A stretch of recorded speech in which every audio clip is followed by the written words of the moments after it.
Sejam bem-vindos ao Diálogos Autênticos, um podcast para chamar de seu. Aqui nós vamos ter um bate-papo descontraído sobre temas difíceis da vida, como relacionamentos, conflitos familiares, gestão financeira e carreira. O meu nome é Laila, eu sou advogada especialista no direito das famílias e sucessões e você pode me encontrar nas redes sociais com o @LailaProcope. Compondo essa mesa comigo, nós temos mais 3 especialistas, uma médica da psiquiatria, uma psicóloga e uma planejadora financeira. Olá, eu sou Raiza Torres, sou planejadora financeira e você pode me encontrar nas redes sociais como Raiza L. Torres. Eu sou Ana Gabriela Pettinelli, médica da psiquiatria e você pode me encontrar nas redes sociais no @AnaGabrielaPettinelli. Olá, eu sou a Lilian de Bernardi, eu sou psicóloga clínica e você me encontra nas redes sociais no @Lilian de Bernardi. Lembrando que você também pode encontrar esse podcast nas redes sociais e nas plataformas de podcast com o @dialogosautênticos.podcast. Gente, hoje nós vamos tratar de um assunto que complementa muito bem o nosso último episódio. Nós vamos falar sobre saúde mental na família. Saúde mental na família foi doloroso, mas vamos seguir, né? Saúde mental na família. E aí, Ana, eu já queria começar fazendo uma pergunta diretamente para você, porque a família muitas vezes é o nosso primeiro meio de socialização, é o primeiro suporte que a gente tem, especialmente quando a gente tem algum problema de saúde mental. Como que é possível dar apoio para um membro, identificar essa necessidade desse membro da família no que toca à saúde mental? Olha, parece complexo, mas é muito simples. É bem simples. Agora, inclusive, né? Hoje o podcast está saindo agora, dia 23 de manhã. Então, vem aí Natal, Ano Novo, aquela época de grande convivência com a família. E eu garanto que você vai olhar para alguém e vai lembrar do que eu tô falando agora. Primeira coisa, né? Para você conseguir ajudar alguma pessoa, você tem que enxergar que tem alguma coisa errada, que tem uma questão de saúde mental. E aí, assim, mas precisa ser algo, nossa, vai ser algo grave, algo surreal. Não, às vezes esse enxergar essas coisas está no simples. É alguém que tem dificuldade para começar a dormir, é alguém que acorda de madrugada, é alguém que acorda, às vezes assim, eu acordo 4 horas da manhã, meu horário de levantar é 7.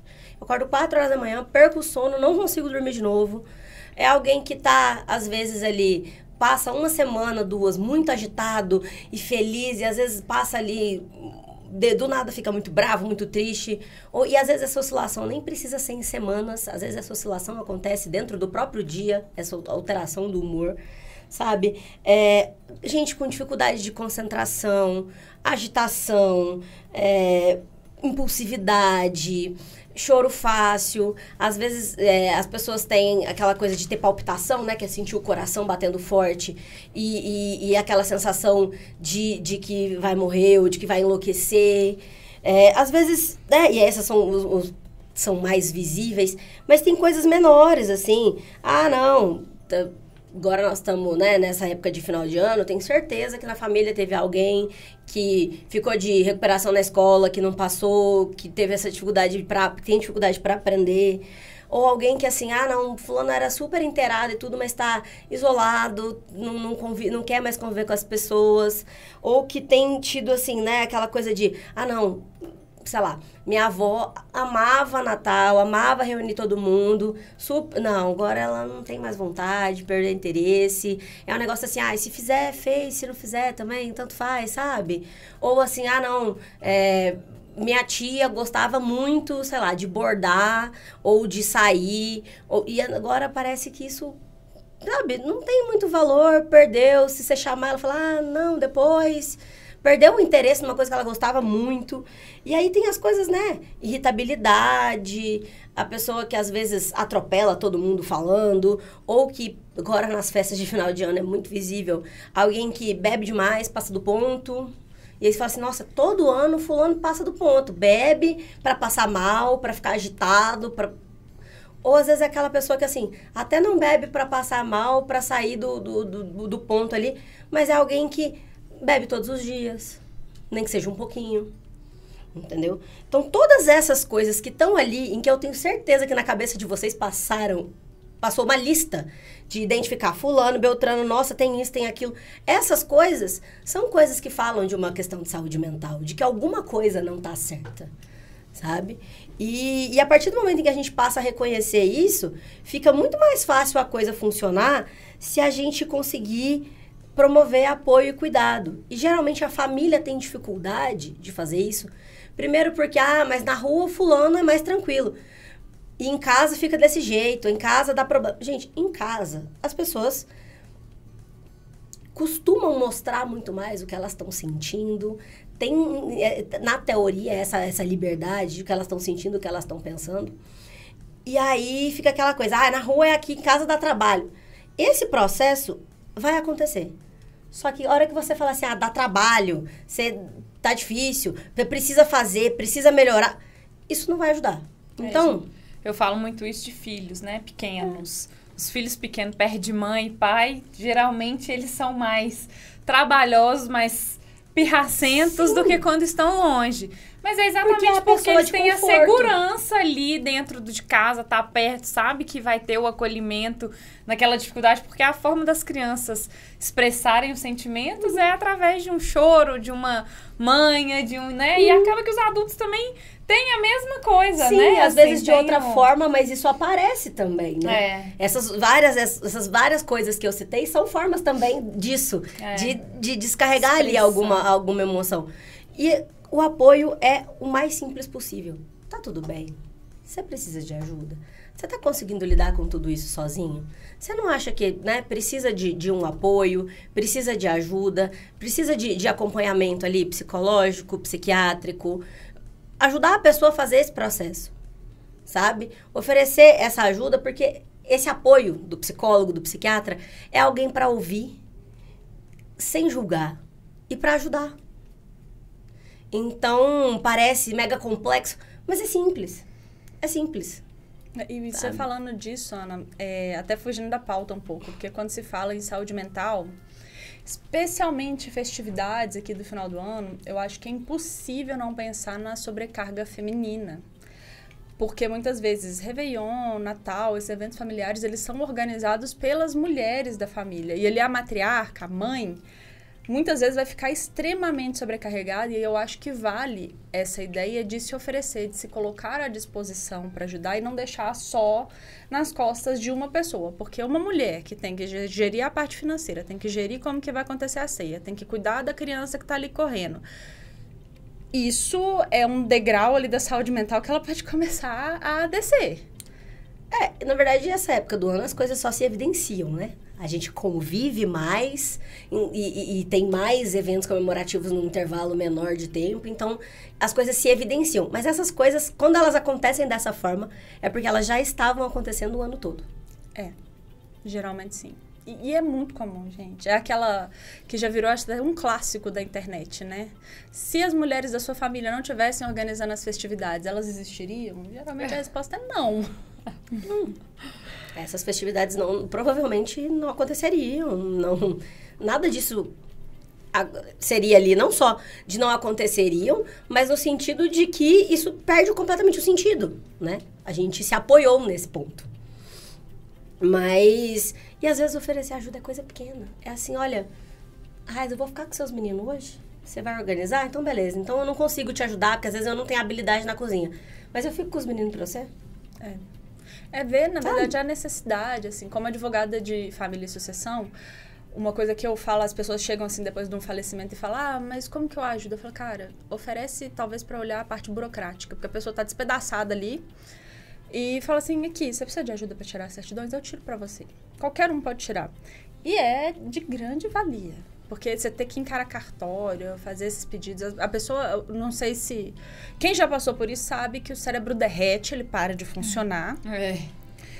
E eu tô pensando aqui uma situação que, normalmente, a pessoa que está vivendo a situação, nem sempre ela consegue identificar o problema, né? Nem sempre ela consegue identificar que tem algo ruim, ou que não tá legal, ou que tá errado, né? E o suporte do outro, a rede de apoio que o outro tem, seja família, seja no trabalho, seja algum amigo, que consegue identificar isso e fala, olha, tô percebendo que você não tá legal, né? Tô percebendo que você tá tendo um tipo de comportamento que tá diferente do seu habitual, né? Então, essa própria rede de apoio favorece as pessoas a olharem para si. Que aí elas começam a enxergar, olha, de fato, né? Eu estou apresentando esse comportamento, já tem dias, semanas, eu estou assim, aí começa a prestar atenção, e aí começa a querer buscar ajuda muitas vezes a partir disso, né?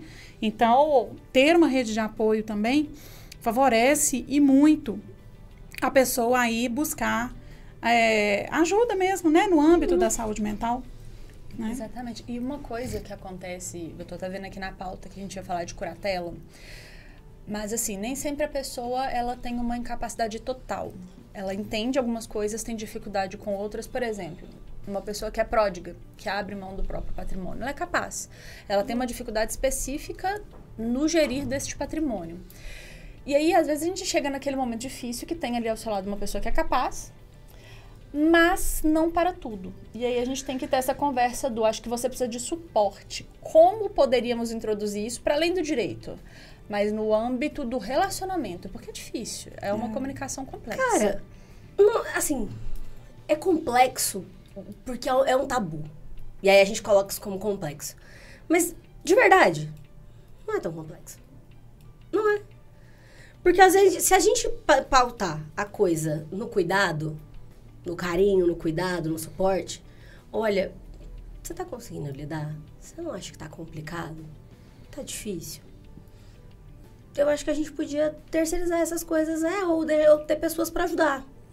Eu acho que a partir daqui a gente precisa de um psicólogo, a partir daqui a gente precisa de um psiquiatra, eu acho que a gente precisa de um advogado para definir ali, né, como é que a gente vai dividir para organizar as coisas, a gente precisa de um planejador financeiro para dizer assim, olha, até aqui o dinheiro vai ficar com você, daqui para cá a gente já vai direcionar direto para as contas, e aí você vai ter esse dinheiro específico aqui que vai ficar na sua mão, e esse outro aqui vai estar uma parte investida, a outra parte isso organizado direitinho.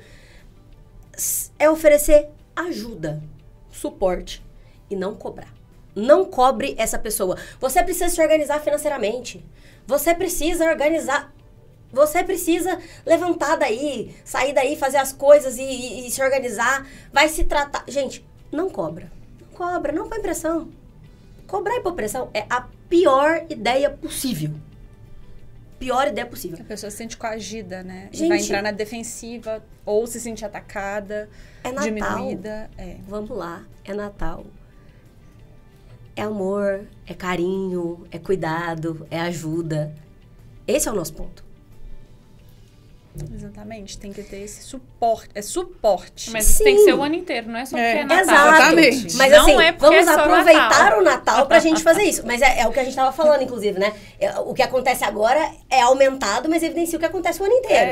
Então, mas assim, vamos aproveitar esse momento em que é Natal, em que a gente tanto fala, né? De cuidado, de amor e tudo. E olhar pra essas pessoas, mas olhar com amor, com cuidado, sem raiva, sem cobrar, sem pesar a coisa toda. É até uma questão de conseguir identificar a limitação do outro. Por exemplo, muitas vezes a pessoa tem dificuldade de entender o declínio da capacidade de familiar. Ana, continua o que você vai fazer que eu te cortei. Não, Siga. mas eu ia te perguntar mais ou menos isso. É porque assim, vem aquela coisa de, tem um declínio de capacidade e tal, né? E aí isso a gente precisa realmente de uma equipe pra avaliar especificamente. E aí fica aquela coisa, vai pedir curatela, vai pedir, como é que chama? Tomada de decisão apoiada. Primeira coisa, qual que é a diferença disso aí? Como é que eu vou dizer assim, não, eu acho que dá pra pedir isso ou aquilo? Que diferença tem essas duas coisas? Vamos lá. A curatela é, assim, falando de forma muito superficial, é a antiga interdição. Então, a pessoa ela não consegue mais tomar os atos da própria vida, ela não consegue decidir. Então, a gente vai fazer um processo, o juiz vai nomear um responsável e essa pessoa vai tomar as decisões da vida do curatelado e vai prestar contas do que está sendo feito. Hoje, a gente tenta manter ao máximo a autonomia da pessoa. Então, a gente tem a ideia da tomada de decisão apoiada. É a pessoa que vai conseguir tomar as próprias decisões e vai ter uma outra pessoa, que é o responsável, para validar isso e falar, não, tá ok, é isso, aqui vai funcionar dessa forma, tá tudo certo. É como se fosse um suporte, mas não é a outra pessoa que vai tomar a decisão, é a pessoa que teve a tomada de decisão apoiada. Antigamente, gente, a curatela tirava muito a autonomia da pessoa, era a interdição. Então, pegava ali em todos os âmbitos da vida da pessoa. Então, ela não toma mais decisões sobre a própria vida. Hoje, a gente vai fazer um estudo para entender os limites da capacidade dessa pessoa. Então, ela pode, por exemplo, não conseguir gerir o próprio dinheiro, mas ela pode ter autonomia para outras coisas da vida, e isso vai ser preservado. Então, a gente faz o estudo psicossocial para ver esses limites, e isso é decidido no processo. Então, quando a gente tem uma curatela hoje, vamos ter um defensor especial, o Ministério Público, e eles vão apresentar uma defesa. Geralmente, o pedido é, não tem que ser curatela, vai ser uma tomada de decisão apoiada. A gente tem que ver o que essa pessoa consegue decidir ou não. Porque mantém-se mais a autonomia da pessoa que está tendo aquela curatela. Porque é aquilo, a ideia é preservar e não acabar com essa pessoa. Assim, ela continua sendo um indivíduo, né? Mas esse processo todo, então, só acontece depois que a pessoa já está nesse processo de cuidado. Sim, tem que ter um cuidado. E aí, assim, né, assim, eu falo muito da parte de medicação, de suporte e tudo, mas essa coisa do diálogo, do tato ali, acho que vem mais da psicologia do que da psiquiatria, né? Ali dessa coisa do ouvir, do conversar. E aí, assim, eu queria ver do ponto de vista emocional, né? Acho que a Lilian vai abordar isso melhor do que eu. O que a gente pode falar para essa família, sabe? Assim, olha, como é que eu vou abordar esse familiar? O que eu vou Eu quero, inclusive, entrar nesse ponto, o que você vai falar para fazer isso de forma saudável. Responder. O que acontece? Muitas vezes, a pessoa, ela não identifica, além dessa questão de ter a conversa, a necessidade do parente. Então, eu tenho um caso hipotético. O meu avô, ele tem dificuldade de locomoção, ele já tem ali os 95 anos, mas ele é totalmente capaz. Só que o meu tio é dependente químico, entrou lá pra casa e ele começou a gerenciar tudo. Eu acho que o meu avô não tá fazendo os exames que ele tem que fazer, não tá fazendo tal coisa. Aí eu falo, tá, mas você acredita que ele é capaz? Sim. Mas você acha que ele entende isso que tá em volta, o risco que tá em volta? Sim. Eu acho que essa resposta não é sim. Como que a pessoa pode perceber essa necessidade do outro? Porque muitas vezes passa ali, tipo, eu estou invalidando o meu avô, o que não é verdade, seria um ato de proteção. E como ter essa comunicação de uma forma afetuosa, carinhosa, que não invalide a outra pessoa. Difícil, né? Isso aí Vocês me jogaram aqui numa fogueira, porque é um assunto complexo, né? Então, eu acho que a primeira coisa é a pessoa ter empatia, né? Entender ali a situação daquela pessoa naquele momento, entender muitas vezes que a situação mudou, né? Que a pessoa que tinha, às vezes, estava lá plena de suas capacidades e funções, hoje tem uma dificuldade, precisa ali de ajuda, precisa de apoio.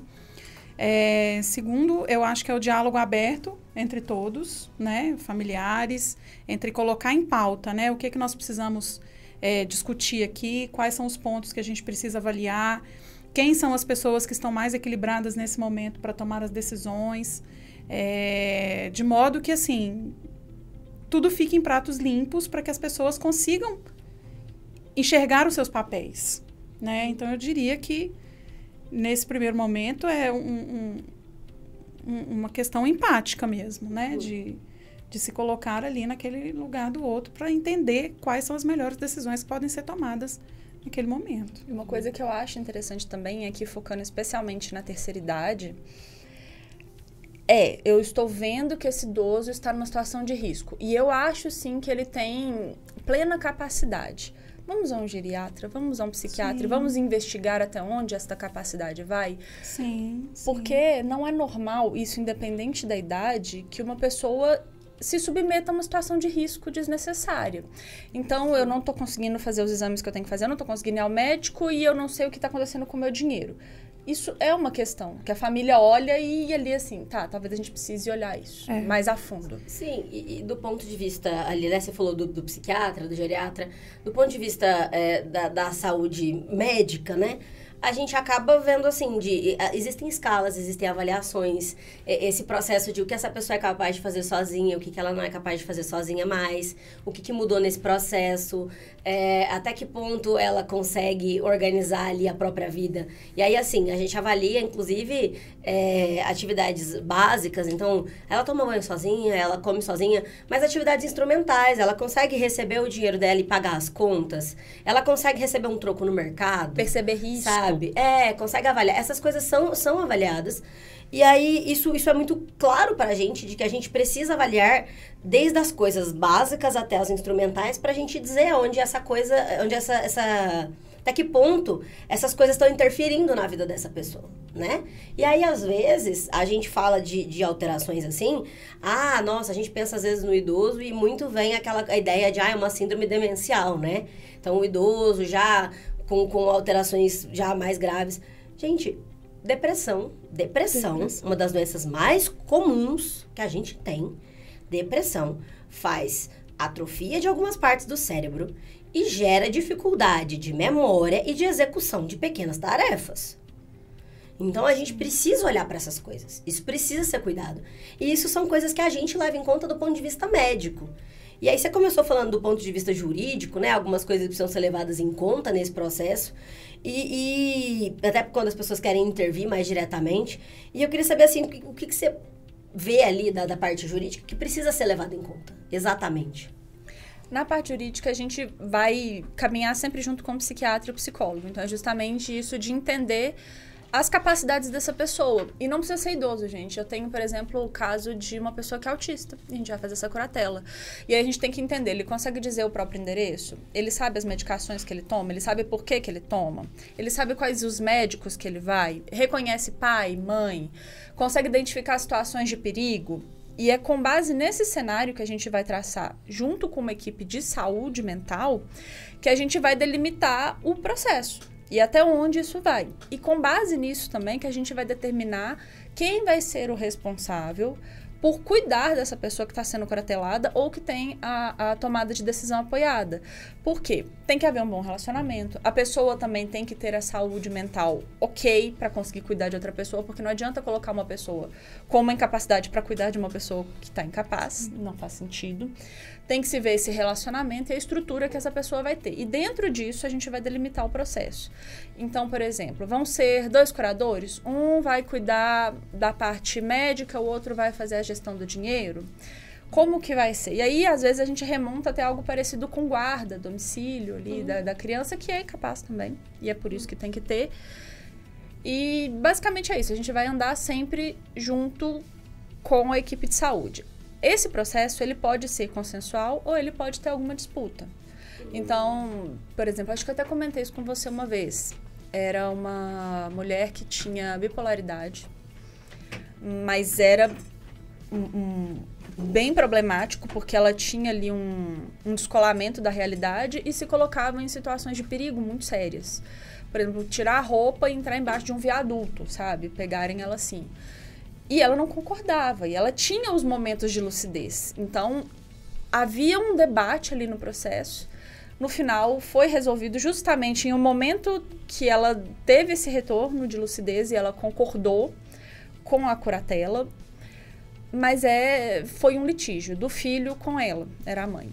Isso acontece. Pode também haver um litígio de outros parentes. Então, por exemplo, não concordo que o meu irmão seja o curador. Ele acabou com todo o patrimônio dele, eu vou fazer isso com meu pai também. Então, eu vou ser a curadora. Então, eu sempre morei com os meus pais. Eu que vou cuidar, não faz sentido ser o meu irmão. Então, tem várias peculiaridades ali que a gente vai olhar dentro do processo. É um processo bem personalizado, na verdade. E aí, eu queria até te chamar para falar sobre isso, Raiza, que numa curatela vai ter sempre a prestação de contas. E aí pode ser tanto da parte de saúde, provar ali que a pessoa está tomando medicação, está indo aos médicos, está fazendo check-up, está indo no TO, muitas vezes tem que ir, quanto a parte financeira. Então, a gente tem que demonstrar, assim, gente, você vai ter que prestar conta mesmo, vai ter que juntar todos os comprovantes de gasto, a planilhinha, comprei isso, entrou tanto, investi tanto que ficou, você vai ter que fazer isso periodicamente para o juiz. Como a pessoa pode fazer essa gestão do dinheiro de outra pessoa? Você tem alguma orientação para fazer aumentar isso, para cuidar do dinheiro mesmo de outra pessoa? Tem que ser tudo muito bem organizado, planejado, fundamental. O pessoal me pergunta, eu tenho que juntar notinha? Tem. Tem que juntar. Porque depois vai ter que comprovar ali aqueles gastos, né? Então, precisa ali de ter... é difícil, então contrate um planejador financeiro para te ajudar a fazer isso, a organizar, a planilhar essas despesas, a ver o que dessa parte pode ser poupado para despesas com a saúde mental desse curatelado, dessa pessoa que está precisando ali de cuidado. Porque, gente, é gasto, né? Cuidar da saúde mental, ter ali, tem que ter um gasto e tem que ter um planejamento para virar um gasto essencial, porque não pode, apertou um pouco, cortar. Não, é um gasto essencial. Corte outras coisas, mas o cuidado com a saúde mental, ele precisa estar ali listado nas despesas fixas dessa pessoa, para que ela não perca isso. E até gerir o patrimônio mesmo, porque às vezes, por exemplo, uma pessoa idosa morava sozinha. E ela foi perdendo capacidade e decidiu que agora ela vai morar com você. Será que você precisa de um imóvel enorme? Vai alugar? Vai fazer o quê? Você pode vender, você pode investir esse dinheiro para poder pegar o valor e cuidar da saúde mental. Exato. E isso o planejador financeiro vai fazer. Vai fazer todo esse processo. Quais são as melhores estratégias para que faça com o patrimônio dessa pessoa. Não só com a renda mensal dela, mas com o que ela tem de patrimônio. Determinar ali o que vai ser o melhor a se fazer naquele momento. É vender, é alugar e aumentar a renda mensal ali através desse aluguel? Não, é vender e investir o dinheiro, porque a renda mensal também do investimento vai trazer um complemento para ter ali É vender, vai pegar o valor e comprar um apartamento mais amplo, né? Que facilite a acessibilidade. E isso tudo, gente, tem que ser dito no processo. Então, eu quero vender para fazer isso. Aí você vai provar que você fez a coisa que você se propôs a fazer. Isso tudo tem que ser demonstrado. E tudo pensado para não sobrecarregar esse familiar, né? Que está responsável ali por essa pessoa, né? Pensando ali em deixar tudo da melhor forma possível e mais prática, né? E entram outros pontos, né?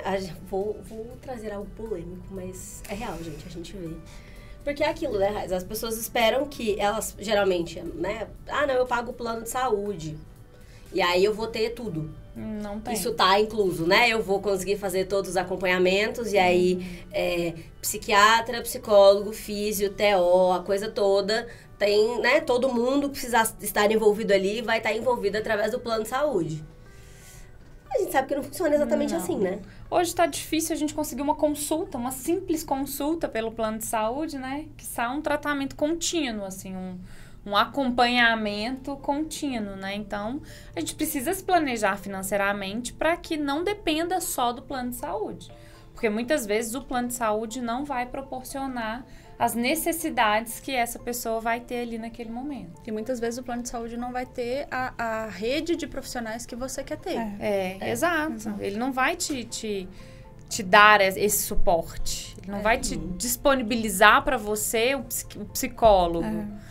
Ou se for, vai dificultar muito. Mas qual psicólogo, e né? outra, quanto tempo de consulta? Não com a qualidade, quanto tempo essa consulta? Não com a qualidade de um psicólogo particular. E às vezes acontece. Eu tive um caso, por exemplo, que o menino era autista e ele fazia tratamento com a mesma equipe de terapia ocupacional, psicóloga, a psiquiatra. E essa clínica que fazia o tratamento saiu do plano de saúde. Ele já tinha 22 anos. É complicado fazer essa troca. Você remaneja tudo isso, né? Exatamente. Como você muda os profissionais que já estão ali adaptados, que já conhecem o histórico, já tem uma linha de conduta, né? De tratamento. E tem até uma rigidez cognitiva do próprio paciente. Pro próprio de mudar tudo de uma hora para outra, né? Exatamente. Esse planejamento ele tem que acontecer e a gente tem que se planejar, inclusive, para esse tipo de imprevisto. Sim. Pode acontecer, gente. E algumas coisas são um pouco inegociáveis. O planejamento financeiro hoje, ele não é só para suprir as coisas boas do futuro, mas também essas questões que podem vir a acontecer, né? A gente não quer que aconteça, mas caso aconteça, se você se planejou hoje, lá na frente você vai ter condições de te proporcionar a ter esse tipo de tratamento, de benefício ali para que seja suave ali o seu fim.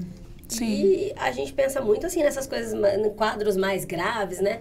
Mas a gente precisa lembrar que a gente mora no país mais ansioso do mundo. Quase 27% da nossa população tem um diagnóstico médico de transtorno de ansiedade. E, Ana, até te perguntando, porque a gente pensa muito em casos óbvios de incapacidade. Então, por exemplo, teve demência, teve um autismo, nível de suporte 3, alguma coisa. Mas dessas doenças mentais mais comuns, por exemplo, depressão, ansiedade, a gente poderia ter algum nível de incapacidade real que demandaria intervenção, jurídica, inclusive? Dado que vai parecer chocante, mas é real e completamente plausível. Depressão é uma das doenças com maior taxa de incapacidade do mundo. Depressão. Depressão. Ah, precisa ser um autismo nível de suporte 3, precisa ser um quadro demencial grave, já, né, passou... Não, depressão. Uma das doenças com maior taxa de incapacidade do mundo é depressão. E outra coisa, depressão não é só aquela pessoa que tá deitada na cama, não sai do quarto, não quer conversar com ninguém, não abre uma janela. Não é isso. Depressão é um negócio que tá aí no dia a dia e às vezes de pessoas que você não espera. A pessoa performa, e aí a gente tem a depressão atípica, né? Que a pessoa performa como se estivesse tudo bem, ela sai, ela conversa, mas ela não tá bem com ela mesma. Sim. Ela tá mal, tá incomodada, tá, né? Tem problema ali pra comer, pra dormir, como ela se sente em relação ao mundo. Então, nem tudo é tão óbvio assim. Pessoas que se colocam em risco constante também. Você vê ali um padrão. Então, a pessoa começa a sair 3 horas da manhã, de madrugada, vai em lugares super perigosos, arruma briga e... Às vezes, ela se coloca em risco de uma maneira muito menos óbvia do que sair de casa 3 horas da manhã sozinha. É assim... eu saí do trabalho 6 horas da tarde. Não, eu vou ficar aqui até 11 da noite. Eu vou ficar aqui até 11 da noite. Eu vou beber pra relaxar. E aí ela começa a fazer disso uma rotina. Ela tá se colocando em risco de uma maneira não óbvia. Não, é pra relaxar. Ela tá se colocando em risco. Ela tá fazendo uso de uma substância psicoativa, que é o álcool, como rotina. Você falou isso, inclusive, me deu um gatilho aqui, que foi uma coisa que eu descobri há pouco tempo e comentei com você, sobre a depressão nos idosos. Acredito que a Lilian também, agora que está estudando. Que, gente, me chocou muito que o idoso, muitas vezes, ele não vai tomar aquele ato brusco de fazer alguma coisa, mas ele, por exemplo, para de tomar medicação e ninguém percebe. Gente, isso é assustador e é muito comum, né? E é uma coisa que muitas vezes passa. Você descobre quando você teve um grande problema. E Lilian, até aproveitando, você está fazendo a sua especialização na terceira idade. Como que você vê esse cenário? Como que a família pode dar suporte para a pessoa idosa, por exemplo, que talvez esteja caminhando por uma depressão? Porque hoje a gente normaliza muito. Tipo aquela avó que fala, tomara que essa noite de Natal, Deus me leve. Tipo, gente, isso é uma red flag, é uma questão. Sim. E, exatamente. Isso que a Ana falou sobre a depressão é muito importante a gente ficar ligado e atento a isso. Porque a depressão, muitas vezes, ela vem silenciosa, né? Ela vem de forma sutil. Não precisa da pessoa ficar lá deitada na cama sem querer tomar banho, sem querer levantar no quarto escuro. Ela vem, muitas vezes, sutil. O próprio processo de envelhecimento corrobora muito para que a pessoa entre nesse quadro. Né? Então, ali, o processo de envelhecimento, as coisas que ela fazia antes, que ela não dá conta mais, as mudanças fisiológicas, biológicas, aposentadoria, quadros que se transformam na vida de uma pessoa. Então, é importante que essa pessoa tenha rede de apoio e pessoas que estejam atentas àquilo, né? Não é porque ela está idosa que ela está largada. Né? Então, deixa eu observar os comportamentos, deixa eu entender, deixa eu ver quais são as necessidades básicas dessa pessoa, se ela dá conta de fazer sozinha, se ela já tem alguma dificuldade ou não. Então, assim, a rede de apoio dessa pessoa, sejam filhos, sejam cuidadores, sejam quem for, precisa ter uma atenção diferenciada com esse público nesse momento.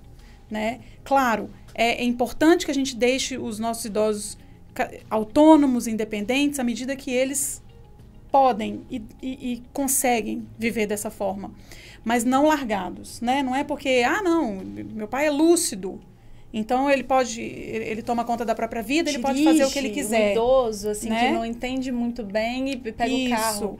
Já tive uma pessoa com Alzheimer. Sim, então assim, e a pessoa muitas vezes, nega, né? Então, a pessoa, assim, às vezes está tendo algum lapso de memória, alguma questão, e nega. Não, eu não tenho nada, estou super bem, estou super jovem. Mas as pessoas que estão do lado vão começando a perceber. Então, é importante que seja feito acompanhamentos mesmo, médicos, acompanhamentos psicológicos, feitas avaliações, às vezes, regulares. E talvez né? coisas pequenas. Por exemplo, o seu avô, ele toma medicação sozinho e ele não aceita que outra pessoa interfira. E se você comprar uma caixinha organizadora de medicação, que você consegue ver ali se tomou, se não tomou, Sim. ele também consegue ver isso. E diminui um pouco aquele caos, né? Sim. Vou abrir a caixa e Você vou tomar. cria, né, alternativas para que a pessoa, para que facilite mesmo a vida da pessoa naquele momento, né? Exatamente. Eu vejo uma coisa, isso eu até falei com a minha família. Vovó está muito bem, está muito tranquila. E eu acho que talvez esse seja o melhor momento, por exemplo, para adaptar a casa. Para uma dificuldade de locomoção. Porque aí ela não vai ter o baque de ter a dificuldade de locomoção e aí alguém tá mudando a casa toda e mexendo nas coisas que ela se sente... Transtorno, né? Exatamente. A pessoa fala assim, nossa, que trabalho que eu tô dando agora. E aí ela fala, nossa, como eu fiquei ruim. O outro não, ela teve ali a dificuldade, mas já aos tava... poucos. Exatamente. Essa introdução gradativa. Isso de preparar aos poucos, e aí, às vezes, muita gente não sabe. Gente, um geriatra, o ideal, a idade ideal para procurar um geriatra não é aos 50, não é aos 60, não é aos 70. É a partir dos 40 anos. Chocada. Sim. Porque Sério? o negócio não é você se encontrar idoso e procurar um geriatra. É procurar um geriatra a partir dos 40 para você planejar o seu envelhecimento. Para você construir suporte emocional, social, muscular. Físico, né? Eu vi Tá? esse olhar, essa indireta do muscular. Mas é porque é isso, gente. Pensa o seguinte. A sua avó, você fala bastante dela, né? Até a minha avó tem 93 anos. Você acha que se não tiver um mínimo de suporte muscular, ela levanta? Não, ela e ela senta? tem, Ela ela- anda? Ela é É uma o mínimo. senhora de 93 anos que tá muito bem, porque com 93 anos ela sai para fazer ginástica 3 vezes, ela se alonga todos os dias, ela tem uma rede social muito boa, inclusive tem poucos dias ela deu uma entrevista na televisão, gente, falando sobre meu envelhecer bem. Olha isso. Que É bonitinho. isso. Mas, e aí, você acha que isso começou agora? Ela Não. começou a fazer essas coisas agora? Não. Não. Então, a idade para planejar a sua Seu fase envelhecimento, idosa né? ali, seu envelhecimento, é quando você é novo. Gente, ela com 93 anos, se vocês vissem a panturrilha dela, tipo, de 5 anos atrás, é de dar inveja em qualquer marombeira. Aquela panturrilha fibrada, forte, de quem faz atividade física. E é isso que garante que ela levante, sente, ande, saia e continue Exatamente. encontrando com as amigas na Pra vocês pracinha. terem uma ideia, ela teve isso. vários filhos, né? E aí uma coisa que acontece muito, eu sou apaixonada com a minha avó, então vocês me dão brecha pra falar dela. Por terem muitos partos naturais, a bexiga dela começou a cair, aí ela fez a cirurgia de recolocar. E o médico falou que uma das dificuldades ali é que a musculatura dela era muito forte. Olha que coisa mais linda.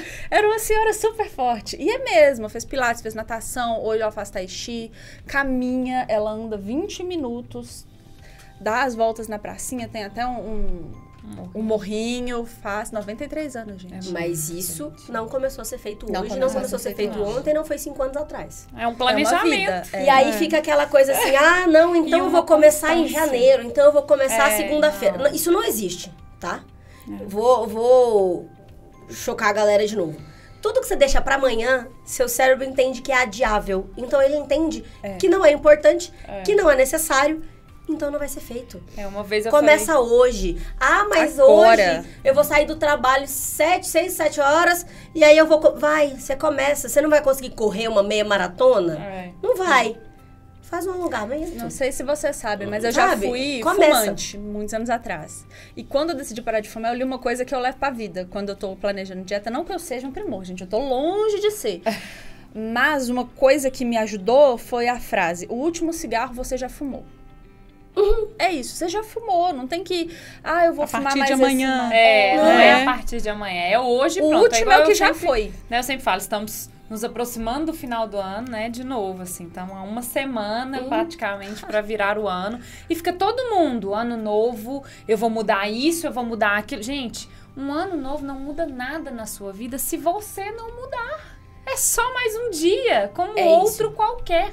Não espere o ano virar para você mudar alguma coisa que está precisando ser mudada na sua vida. Seja ela de saúde física, saúde mental, financeiro, nada. Não deixe para o novo ano. Comece hoje, porque não vai mudar em nada. É só mais um dia que você vai acordar do mesmo jeito. Então, mude a alimentação hoje. Hoje é terça-feira, então não mude... Mentira, hoje é segunda-feira, olha só a cabeça, ó.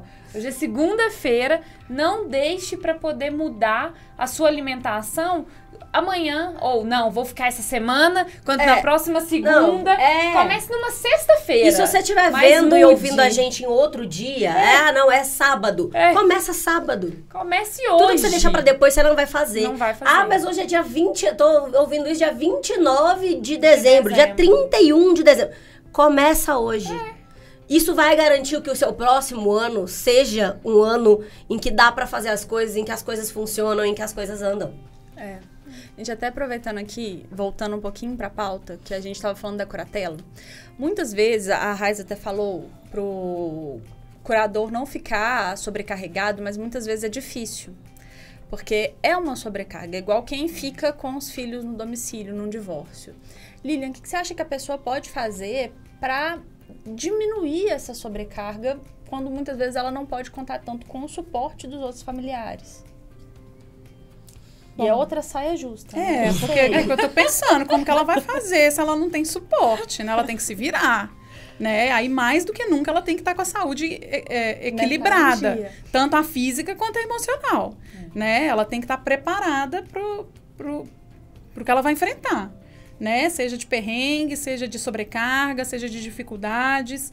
Então, ela tem que estar ali no autoconhecimento, buscando estratégias que a aliviem em alguns momentos. Sei lá, uma meditação, minutos de respiração, podem ser simples, feitos simplesmente ali, não precisa de muito preparo, né? Estratégias que ela consiga desenvolver sozinha, hobbies, às vezes alguma coisa que a relaxe, que a deixe mais tranquila, para que ela consiga ter equilíbrio mental e físico, para que ela consiga desenvolver as coisas numa situação de sobrecarga. Criar espaços, né, de cuidado, isso é importante. Às vezes é uma coisa boba, gente.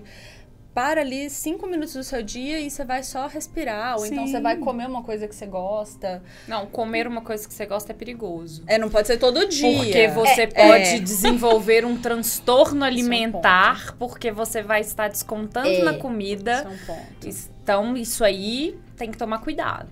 Dá pra fazer. Equilíbrio. Isso é uma coisa. E é aquilo. A gente teve essa conversa, inclusive, há pouco tempo. O pessoal fala muito assim, mas então eu não posso comer um doce se um dia, às vezes, eu estiver cansado. Gente, e aí a gente tem exame de neuroimagem funcional. São exames que a gente não usa na prática clínica, geralmente é para estudo, porque eles são caros, exames complexos. Se você comer um quadradinho de chocolate, ou se você sair para correr meia hora, a ativação de dopamina no cérebro é a mesma.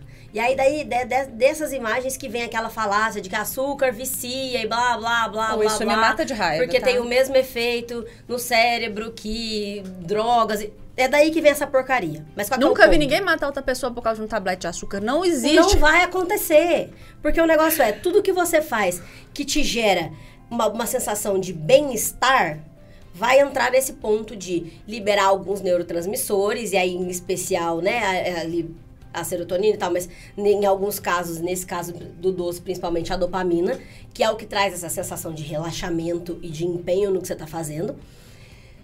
E aí vai ter aquela mesma imagem que é parecida, porque é o uso de substância, mas é doce, é atividade física. Então, tentar procurar sempre uma coisa saudável para isso, né? E, então eu não posso comer doce.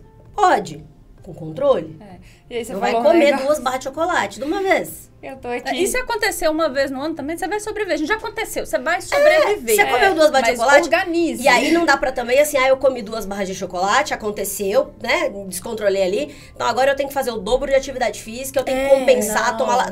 Não. Qualquer atividade compensatória, nesse caso, é negativa. Sim. Tá? Inclusive, ela é preocupante. Não vou comer. Se essa atividade compensatória existe, vou deixar de me alimentar, eu vou fazer atividade física extenuante, eu vou usar, às vezes, um laxativo, alguma outra coisa. Procura ajuda. Essa, inclusive, pode passar batido. É o último comentário que eu vou fazer antes de finalizar aqui.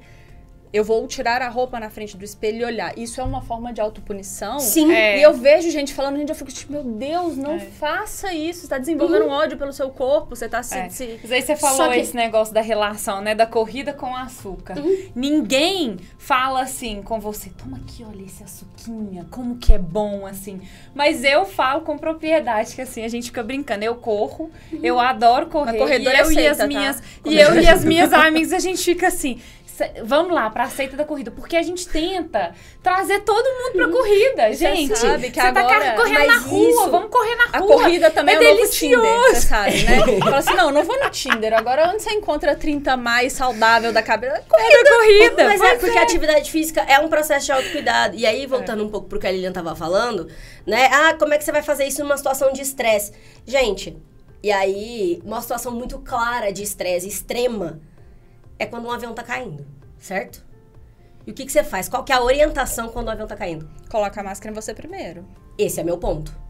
Então, como é que você vai cuidar de outra pessoa se você não tá bem? E aí, autocuidado é primordial. E aí, você, às vezes, precisa de suporte psicológico, psiquiátrico e tudo mais. Você precisa dessas coisas todas. Pra você conseguir cuidar de alguém, você precisa ter esse cuidado. Então, eu entro de novo na questão da teoria do avião. Coloca a máscara em você primeiro. É exatamente isso. Gente, autocuidado não é passar batom, não é hidratar cabelo só. Isso é muito só. mais um reflexo do que um primordial de autocuidado. E até pra cuidar da vida financeira do outro, você precisa estar com a sua bem estruturada. Exatamente. Não adianta nada. Você vai ser responsável por um idoso, pela vida financeira dele ali, pelos cuidados dele, pelos gastos dele, se você não tem a sua vida financeira estruturada. Pra quem não sabe, você vai ser curador de alguém, você vai precisar apresentar algumas certidões negativas para mostrar que você não está devendo, porque é um problema. Se você está cheio de dívida, você gerenciar o dinheiro de outra pessoa. Mas encerrando esse nosso episódio, eu gostaria que cada uma desse um parecer sobre o que teve desse episódio, né, no geral, começando por você, Raiza.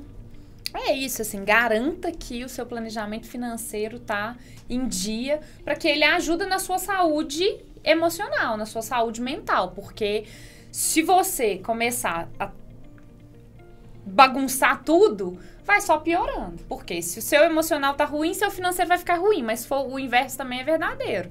Se o seu financeiro tá ruim, o seu emocional vai ficar ruim. Você não vai conseguir ter uma mente limpa, tranquila e clara para resolver os seus problemas financeiros. Então, vai virar uma bagunça ali e vai dar ruim. Então, resolva sua vida financeira para melhorar o seu emocional. Eu acho que assim, né, pra gente finalizar essa coisa, esse processo todo, né, de se cuidar do outro.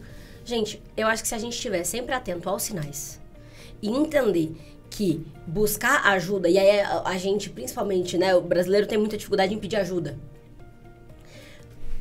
Ajuda não é um sinal de fraqueza, de que eu não dou conta. Ajuda é literalmente... Ninguém carrega um piano nas costas. Ninguém. Não tem como. A vida é um processo complexo. E quando você tem uma outra pessoa ainda da qual você se torna responsável em algum momento ou de alguma forma, não dá pra carregar 2 pianos nas costas. Então você vai precisar de ajuda.